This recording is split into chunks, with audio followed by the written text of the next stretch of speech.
ஒரு கோவில் அப்படின்னு சொல்லிட்டு இருந்தால் தண்ணி இருக்கிறது வந்து ஒரு சாதாரண விஷயம் தாங்க.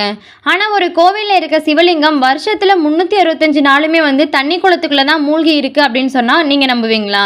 இந்த ஒரு ஆன்மீக தகவலை தெரிஞ்சுக்கிறதுக்கு முன்னாடி என்னோட சேனலை வந்து சப்ஸ்கிரைப் பண்ணிட்டு பாருங்கள். அப்படியே உங்களுக்கு எந்த கடவுள் பிடிக்கும் அப்படின்னு சொல்லிட்டு எனக்கு கமெண்ட்டில் சொல்லுங்கள். இந்த ஒரு கோவில் வந்து எங்கே இருக்குது அப்படின்னு பார்த்தீங்கன்னா, கேரளா மாநிலத்தில் திருச்சூர் மாவட்டத்தில் இருக்கக்கூடிய திருவஞ்சிக்கலம் அர்த்தநாதீஸ்வரர் கோவில் தாங்க இந்த ஒரு கோவில். இங்கே கர்ப்பகிரகத்தில் இருக்கக்கூடிய அந்த சிவலிங்கம் வந்து எப்போதுமே வந்து தண்ணியால் தான் சூழ்ந்து இருக்கும் அப்படின்னு வந்து சொல்கிறாங்க.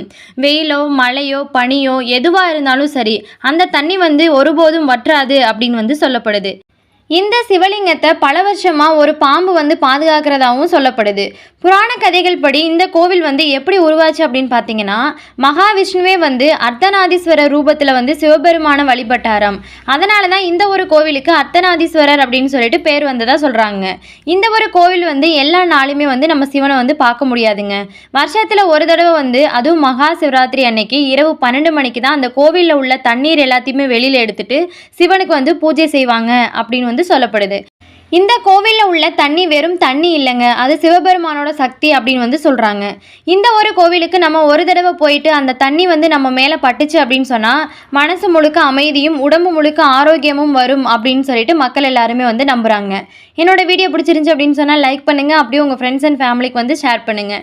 இந்த மாதிரி ஆன்மீக தகவலெல்லாம் தெரிஞ்சுக்கணும் அப்படின்னு சொன்னால் மறந்துடாமல் என்னோட சேனலை வந்து சப்ஸ்கிரைப் பண்ணி வச்சுக்கோங்க.